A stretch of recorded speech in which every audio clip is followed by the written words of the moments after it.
आज हम आपको भगवान शंकर की बड़ी ही अद्भुत कहानी सुनाने जा रही हूँ।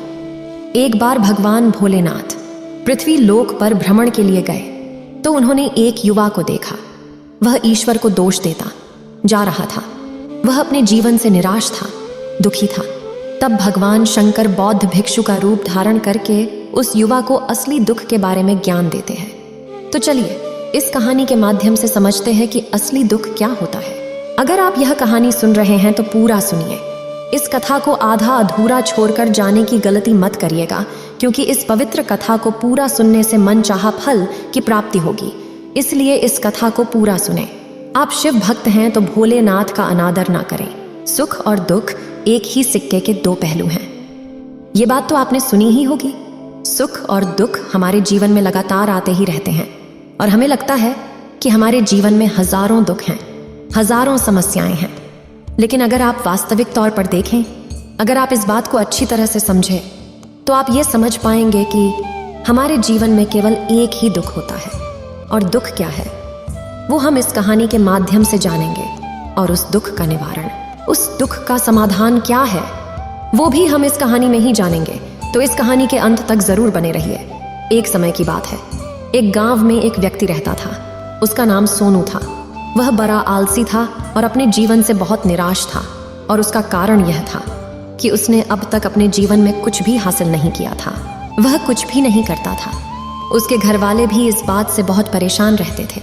वे चाहते थे कि वे बाहर जाकर कुछ अच्छा काम करें, कोई अच्छी नौकरी कर ले, लेकिन वह उनकी एक नहीं सुनता था। उसके घर वाले दूसरों का उदाहरण देकर उसे ताने मारते थे, उसे तरह तरह की बातें कहते थे, लेकिन उसे कोई फर्क नहीं पड़ता था।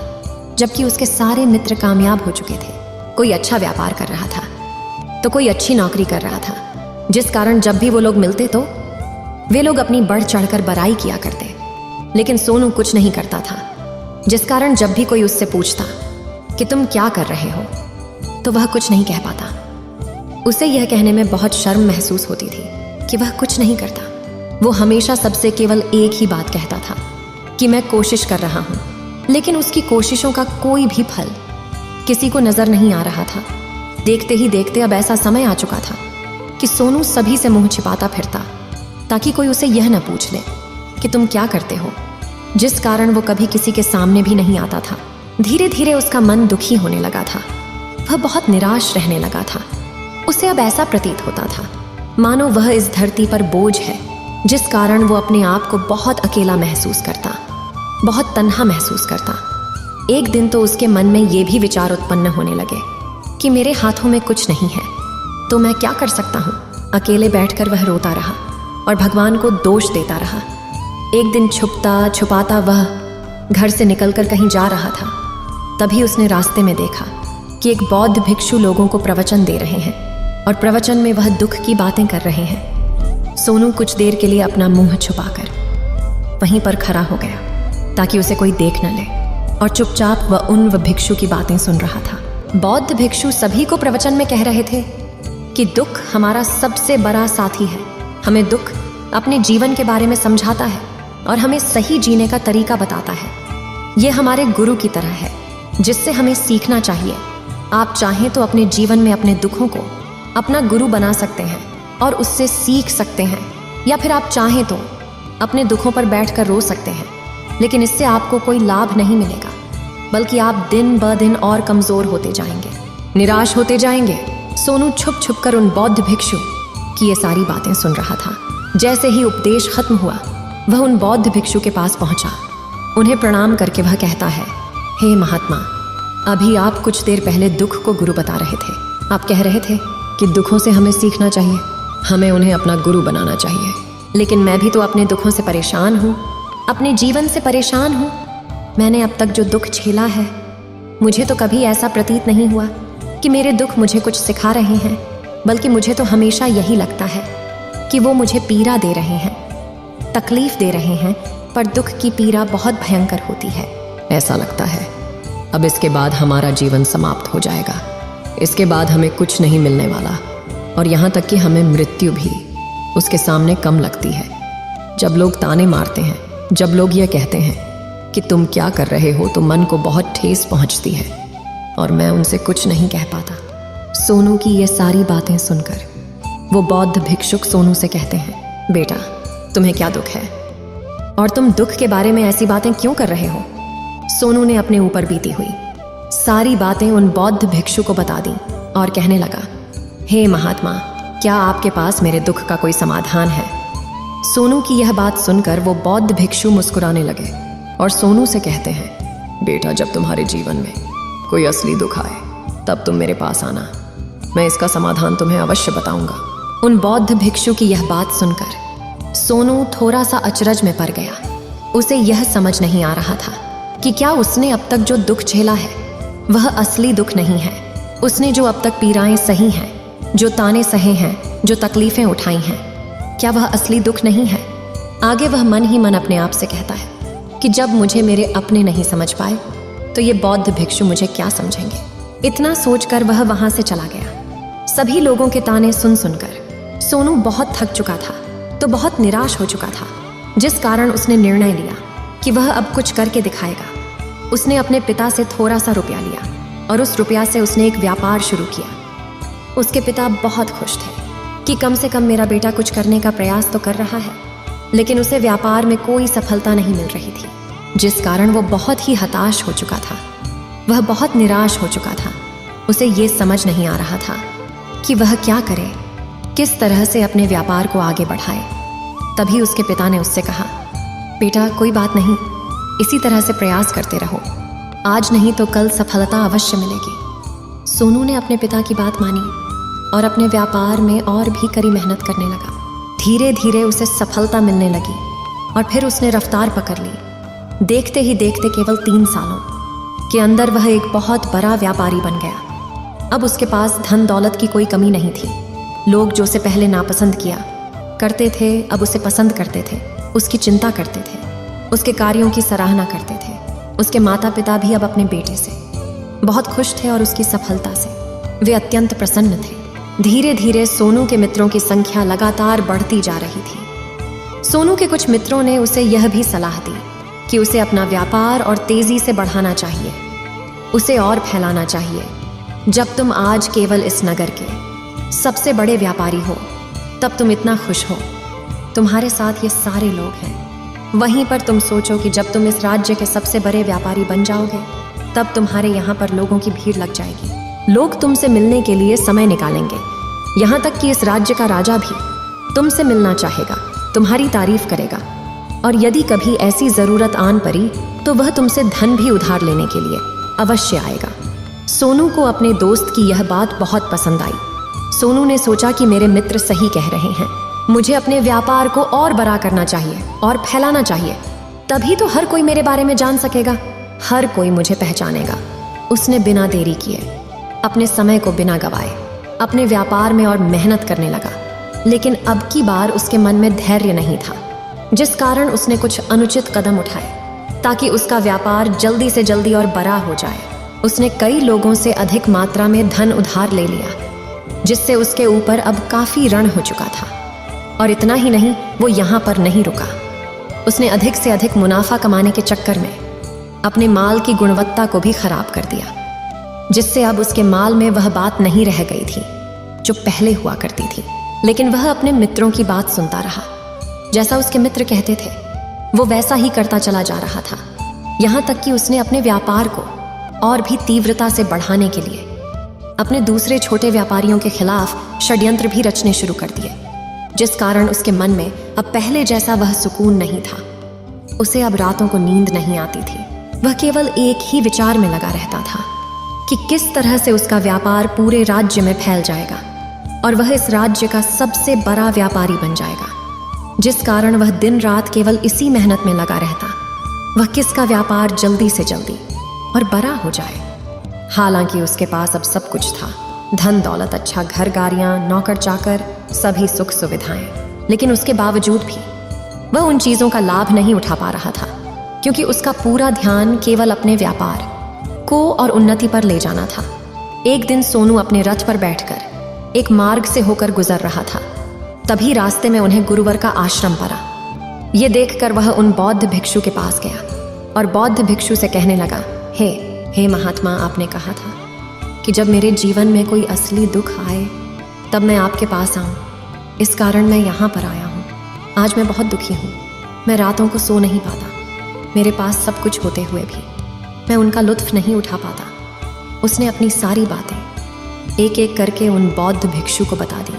तभी वह बौद्ध भिक्षु सोनू से कहते हैं, बेटा, जब तुम पहली बार आए थे तब भी तुम बहुत दुखी थे, लेकिन तब तुमने अपने दुख से क्या सीखा था? इसके जवाब में सोनू उन बौद्ध भिक्षु से कहता है, हे महात्मा, जब मैं अपने जीवन में कुछ नहीं कर पा रहा था तब मैंने अपने दुखों से यह सीखा था कि केवल सोचने मात्र से कुछ नहीं होगा। उसके लिए हमें कुछ करना भी पड़ेगा, और केवल कोई कर्म करना ही हमें सफल नहीं बनाता, बल्कि उस कर्म को उसके अंजाम तक पहुंचाना हमें सफल बनाता है। फिर चाहे रास्ता कैसा भी हो, फिर चाहे परिस्थितियां कैसी भी क्यों ना हो, फिर चाहे कितनी ही बाधाएं आपके रास्ते में क्यों ना आ जाएं, चाहे ऐसा क्यों ना लगने लगे कि अब आपके जीवन में कुछ नहीं बचा और आप कुछ नहीं कर सकते, तब भी हौसला बनाए रखो, उम्मीद न छोड़े और अपने कार्य पर डटे रहो, यह सोचकर कि जब तक मैं अपने कार्य को सफल नहीं कर लेता, जब तक मैं अपने लक्ष्य तक नहीं पहुंच जाता, तब तक मैं इस कार्य को करता रहूंगा। मैं इस कार्य में अवश्य सफल होकर ही रहूंगा, जबकि बाकी लोग केवल सफल लोगों को महत्व देते हैं, उनके कर्मों को नहीं। सोनू की ये सारी बातें सुनकर वह बौद्ध भिक्षु मुस्कुराने लगे और इस सोनू से कहते हैं, बेटा, जब तुम्हारे जीवन में असली दुख आए तब तुम मेरे पास आना, मैं तुम्हारी समस्या का समाधान अवश्य करूंगा। इतना कहकर वह बौद्ध भिक्षु वहां से उठकर चले गए। सोनू एक बार फिर से उनकी ये बातें सुनकर आश्चर्यचकित रह गया। उसे अब यह समझ नहीं आ रहा था कि क्या उसने जो दुख देखा है, उससे जो तकलीफें अब तक सही हैं, क्या वह असली दुख नहीं है? उसके मन में अब एक सवाल उत्पन्न होने लगा कि असली दुख क्या है और इसकी पहचान क्या है, और मुझे कैसे पता चलेगा कि इस समय में असली दुख मैं हूं। लेकिन उसने कुछ नहीं कहा। वह यह सब सोच ही रहा था कि तभी वह बौद्ध भिक्षु सोनू के पास एक बड़ा सा घड़ा लेकर पहुंच जाते हैं। उस घड़े के अंदर सोने के सिक्के थे। उस घड़े को देते हुए वह बौद्ध भिक्षु सोनू से कहते हैं, बेटा, तुम इसे उस पैर के नीचे दबा दो, क्योंकि ये मेरे किसी काम का नहीं है। जब मुझे इसकी जरूरत पड़ेगी तब मैं वहां से खोद कर इसे निकालूंगा, लेकिन अभी के लिए इसे वहां पर मिट्टी के नीचे दबा दो। सोनू ने उस बौद्ध भिक्षु की बात मान ली और वो घड़ा उस पैर के नीचे जाकर मिट्टी में दबा दिया। इतना करके वह गुरुवर को प्रणाम करता है और वहां से वापस अपने घर की ओर लौट जाता है। धीरे धीरे समय बीतता गया।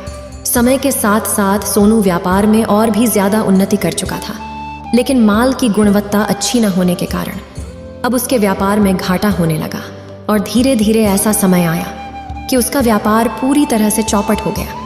अब उसके पास कुछ नहीं बचा था, बल्कि उसने जो कर्जे लिए थे वो कर्जे भी अब उसे चुकाने थे। लेकिन वह तो यह सोचकर निश्चिंत था कि उसने जो कुछ भी कर्जे लिए हैं वो कर्जे उसने अपने मित्रों से लिए हैं, जिस कारण वह उन्हें लौटाने में थोड़ी देर अवश्य कर सकता है।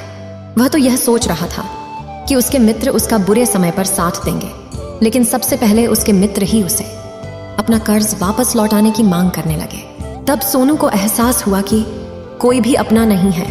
उसने अपने मित्रों से उस कर्ज को लौटाने के लिए थोड़ी सी मोहलत मांगी, लेकिन सोनू के किसी भी मित्र ने उसे कर्ज लौटाने के लिए वह मोहलत नहीं दी, बल्कि वे लोग उसे जान से मारने की धमकी देने लगे। अपने मित्रों के मुंह से यह सब सुनकर सोनू बहुत ही आश्चर्यचकित रह गया। वह जो कुछ सोच रहा था सब कुछ उल्टा पड़ गया। जिस व्यापार के चलते उसके इतने मित्र बने थे, इतने शुभ चिंतक बने थे, वे सब उससे दूर जाने लगे थे। हर कोई उससे पीछा छुड़ाना चाहता था, कोई भी उसका साथ नहीं देना चाहता था। धीरे धीरे उसकी सारी संपत्ति नीलाम हो गई। अब उसके पास कुछ नहीं बचा था। वह सड़क पर आ चुका था। उसने हार मानकर अपने माता पिता से कहा, पिताजी, मेरी मदद कीजिए, मेरे ऊपर बहुत ऋण है, मुझे उसे लौटाना है, कृपा करके मुझे थोड़ा सा धन दे दीजिए। इस पर सोनू के पिता ने सोनू से कहा, बेटा, मेरे पास तो ले देकर बस यही एक छोटा सा घर है। अगर ये अभी मैं तुम्हें दे दूं, यदि मैं इसे भी बेच दूं, तो मैं और तुम्हारी माँ कहाँ रहेंगे? हमें भी दर दर की ठोकरें खानी पड़ेगी, हमें भी सड़कों पर भीख मांगनी पड़ेगी। ले देकर अब हमारे पास केवल यही संपत्ति बची है, इसलिए मैं तुमसे क्षमा मांगता हूँ। अपने माता पिता के मुख से यह सुनकर सोनू चुपचाप वहां से चला गया और मन ही मन वह सोच रहा था कि अब मेरे पास कुछ नहीं बचा, जो था वह तो सब लुट गया, बर्बाद हो गया। अब मैं जीकर क्या करूँगा? अब मेरे पास केवल एक ही रास्ता है जिससे मैं अपने कर्जदारों से अपना पीछा छुड़ा सकता हूँ। यह सोचता हुआ वह एक ऊंची पहाड़ी की ओर पहुंचा। वह पहाड़ी पर चढ़ता ही जा रहा था कि तभी उसे याद आया कि उन बौद्ध भिक्षु ने कहा था कि जब तुम पर असली दुख आए तभी तुम मेरे पास आना, मैं तुम्हारी समस्या का समाधान अवश्य करूंगा। यह सोचकर सोनू के मन में एक बार फिर उम्मीद की। वह लहर दौड़ पड़ी। सोनू तुरंत दौड़ता हुआ उन बौद्ध भिक्षु के पास पहुंचा और सोनू ने उन्हें प्रणाम करके अपने ऊपर बीती हुई हर एक बात उन्हें बता दी और कहने लगा, हे महात्मा, आपने कहा था कि जब मेरे ऊपर असली दुख आएगा तब आप उसका समाधान अवश्य करेंगे। तभी वह बौद्ध भिक्षु सोनू की इस बात को सुनकर मुस्कुराने लगे और कहते हैं, बेटा, कहाँ है असली दुख? जब तुम्हारे जीवन में असली दुख आएगा तो मैं उसका समाधान अवश्य करूंगा। उन बौद्ध भिक्षु के मुख से यह सुनकर सोनू के सब्र का बांध टूट गया और सोनू ने उन बौद्ध भिक्षुओं से कहा, हे महात्मा, आखिरी असली दुख क्या होता है? क्या मैंने आज तक जो भी दुख झेला है, जो भी तकलीफें आज तक मैंने सही हैं, क्या ये दुख नहीं है? क्या इसे दुख नहीं कहते? तभी वो बौद्ध भिक्षु सोनू से कहते हैं, बेटा, पहले तुम मुझे ये बताओ कि तुमने अपने दुख से क्या सीखा है। इसका जवाब देते हुए सोनू उन बौद्ध भिक्षु से कहता है, हे महात्मा, मैंने तो यही देखा है कि जो लोग तुम्हारी तरक्की में तुम्हारा पीछा करते हैं, तुम्हारे साथ जुड़ते हैं, वो लोग तुम्हें अवश्य धोखा देंगे, क्योंकि ऐसे लोग बुरे समय पर तुम्हारा साथ नहीं देने वाले, बल्कि तुम्हारा फायदा उठाने का ही वह प्रयास करेंगे। इसलिए ऐसे लोगों पर भरोसा न करें, बल्कि जो लोग तुम्हारी असफलता के समय पर, तुम्हारे बुरे समय पर तुम्हारे साथ खड़े हैं, वही तुम्हारे असली मित्र हैं और वही तुम्हारे साथ रहते हैं। और ऐसे लोग तुम्हें बहुत कम मिलते हैं, और जिन्हें भी ऐसे लोग मिलते हैं उन्हें हमेशा उनकी कद्र करनी चाहिए। आगे सोनू उन बौद्ध भिक्षु से कहता है कि जब तुम कोई कार्य कर रहे हो तो उसे पूरी ईमानदारी से करो, धैर्य रखो, लालच न करो और अपने लक्ष्य तक पहुंचने के लिए किसी के लिए भी कोई षड्यंत्र न रचो, क्योंकि ऐसा करने से तुम्हारे साथ ही बुरा होगा और तुम्हें हमेशा नुकसान में रहोगे। सोनू की ये सारी बातें सुनकर बौद्ध भिक्षु उस पैर के पास पहुंचे। उन्होंने गड्ढा खोदा और वह घड़ा निकालकर उस सोनू के हाथ में थमा दिया, जिसमें सोने के सिक्के भरे हुए थे। वह घड़ा सोनू के हाथ में थमाते हुए उन बौद्ध भिक्षुओं ने कहा, लो इसे पकड़ो, और जब तुम्हारे जीवन में असली दुख आए तब तुम मेरे पास आना, मैं इसका समाधान अवश्य करूंगा। सोनू अब भी बड़ी अचरज में था। उसे यह समझ नहीं आ रहा था कि आखिर ये असली दुख है क्या, लेकिन उसने अपने हाथों में पड़े हुए उस घड़े को देखा जिसके अंदर सोने के सिक्के थे। ये देखकर उसे मन ही मन ये लगा कि चलो, अब तो थोड़ी सी राहत अवश्य हो जाएगी। मैं अपने मित्र का वो कर्ज लौटा सकूंगा और एक नया व्यापार भी फिर से आरंभ कर सकूंगा। जिस कारण उसने उन बौद्ध भिक्षुओं को प्रणाम किया, उनका धन्यवाद किया और वहां से चल पड़ा। सोनू ने उस सोने के सिक्कों से सभी का कर्जा लौटा दिया और अपने लिए एक बार फिर से नया व्यापार शुरू किया। व्यापार छोटा था, लेकिन अब की बार सोनू बहुत खुश था।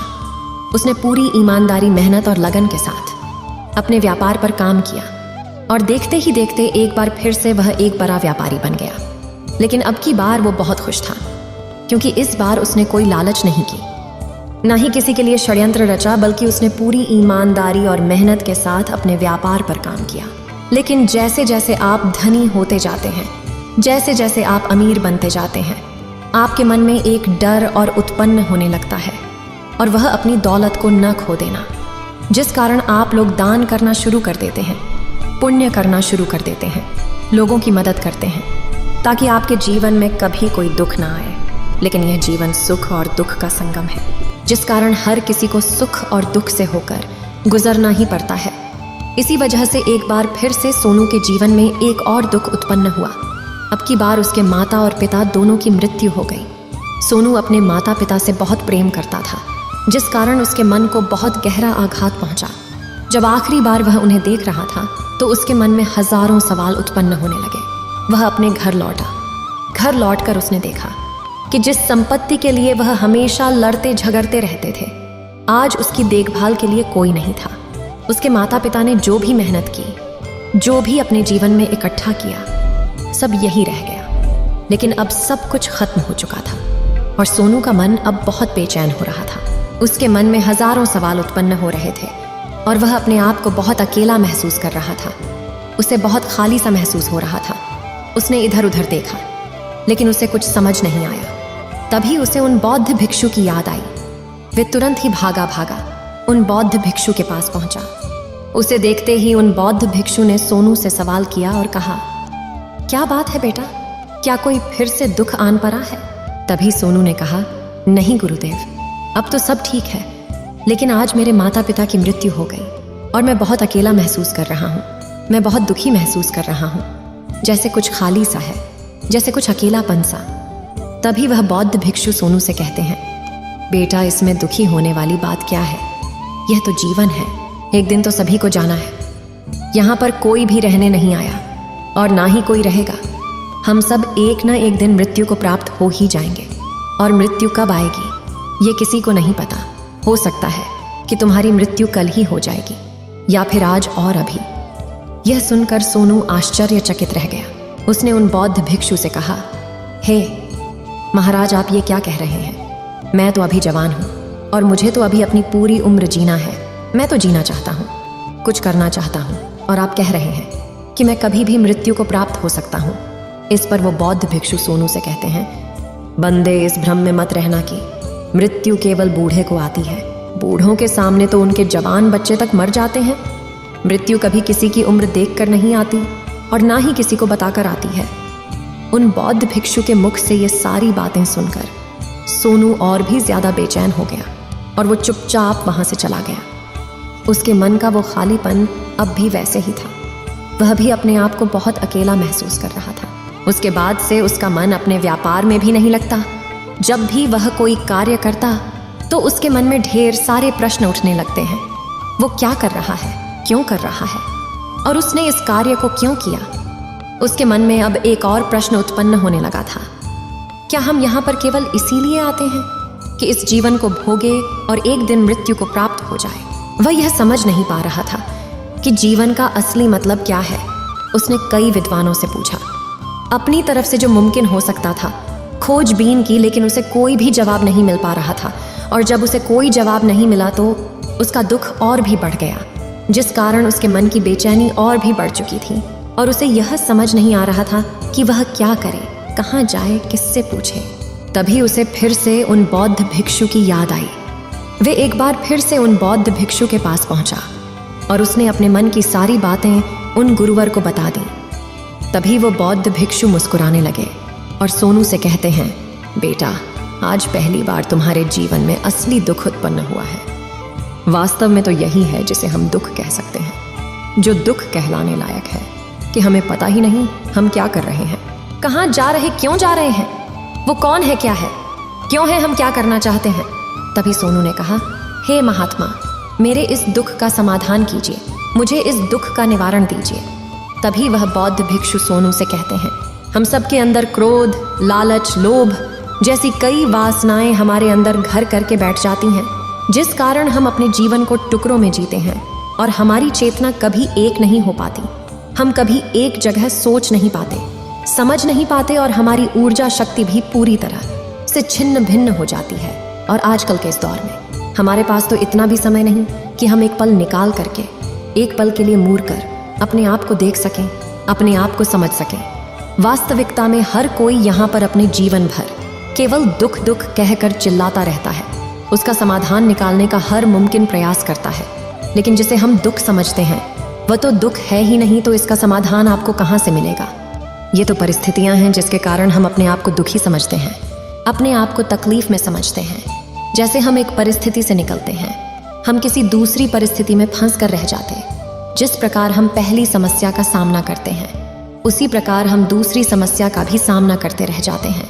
और जब हम इन परिस्थितियों से हार मान लेते हैं, जब हमें लगता है कि अब कोई रास्ता नहीं बचा, तब हमारे सामने हमें केवल एक ही रास्ता नजर आता है, और वह है मृत्यु। लेकिन यह कोई समाधान नहीं है, ये कोई रास्ता नहीं है। इसलिए यदि आप सचमुच अपनी समस्याओं का समाधान चाहते हैं तो अपने आप को इकट्ठा करना सीखें। अपनी ऊर्जा को इस संसार में वापस कीजिए, उसे एक कर और अपने ऊपर ध्यान लगा। मृत्यु से पहले अपने आप को पहचानो, अपने आप को जानो, अपने आप को बिखरने न दो। तभी सोनू उन बौद्ध भिक्षु से कहता है, हे महाराज, तो क्या हमें इस जीवन को नहीं जीना चाहिए? क्या हमें अपनी इच्छाओं को नहीं पूरा करना चाहिए? तभी वह बौद्ध भिक्षु सोनू के इस सवाल का जवाब देते हुए कहते हैं कि हमें किसी से भी लगाव नहीं रखना चाहिए, हमें अपनी इच्छाओं को मार देना चाहिए, हमें संपत्ति इकट्ठा नहीं करनी चाहिए, क्योंकि हम मनुष्य की इच्छाएं, कामनाएं, वासनाएं ऐसे होती हैं जैसे मानो कि एक पर्वत से गिरता हुआ झरना, जिस पर किसी का नियंत्रण नहीं है सिवाय देखते रहने के और परेशान होने के। लेकिन जब तुम अपने ऊपर ध्यान देने लगते हो तब तुम अपने आप को पहचान जाते हो, समझ जाते हो, तब तुम इस पर नियंत्रण पा सकते हो, तब इच्छाएं भी तुम्हारे वश में होती हैं और फिर तुम चाहो तो उन इच्छाओं पूर्ति भी अवश्य कर सकते हो। गुरुदेव की ये सारी बातें सुनकर सोनू ने गुरुदेव से कहा, हे महाराज, आपका बहुत बहुत धन्यवाद, आपने मेरी सबसे बड़ी समस्या का समाधान आज कर दिया है। मैं आज से अपने आप को एकत्रित करूंगा। गुरुदेव, मानव शरीर में बहुत ऊर्जा है, बहुत शक्ति है, पर वह बेकार के कामों में लग जाती है, जिस कारण हमारा जीवन भी बेकार की चीजों में लगा रहता है। लेकिन हम कभी भी इस पर अपना ध्यान नहीं देते, हम कभी भी अपनी ऊर्जा को केंद्रित नहीं करते, अपने ऊपर कभी ध्यान नहीं देते। हमारा जीवन भी कुछ ऐसा ही है। हम अपने जीवन में हमेशा अपने आप से ऊपर वाले से सवाल करते रहते हैं कि हमारे जीवन में इतना दुख क्यों है। हम सभी के मन यह सवाल तो अवश्य ही उठता है और इसका जवाब है कि वह ईश्वर यह चाहता है कि हम अपने जीवन के अंतिम दुख तक पहुंच सकें, उस गहराई तक पहुंच सकें जहां पर हमें यह पता चल सके कि हमने अभी तक अपने आप को नहीं जान, अपने आप को नहीं पहचाना। मानव शरीर के अंदर जो ऊर्जा है, जो शक्ति है, उसके बारे में हम अभी तक नहीं जानते। हम अपने आप को चाहे तो एकत्रित कर सकते हैं, अपने आप पर नियंत्रण पा सकते हैं, लेकिन हम अपनी इस ऊर्जा का बेअर्थ उपयोग करते रहते, व्यर्थ की चीजों में लगा देते, जिस कारण हम अपने आप को कभी नहीं पहचान पाते और ना ही कभी अपने आप पर नियंत्रण पा सकते हैं। लेकिन यदि आप अपने आप को जानना चाहते हैं, अपने आप को पहचानना चाहते हैं, तो पहले आपको खुद को एकत्रित करना होगा, अर्थात ध्यान लगाना होगा। ध्यान से ही आप अपने दुखों की उन समस्याओं का समाधान निकाल सकते हैं और तभी आप अपने आप को पहचान सकते हैं, जान सकते हैं और अपने जीवन के हर दुखों का समाधान भी कर सकते हैं। इस वीडियो को बोलते समय कोई त्रुटि हो तो मैं क्षमा चाहती हूँ। उम्मीद है आप सभी को ये वीडियो अच्छी लगी होगी। अगर आप शिव के सच्चे भक्त हैं तो चैनल को सब्सक्राइब और वीडियो को लाइक करके कमेंट में हर हर महादेव लिख दीजिए।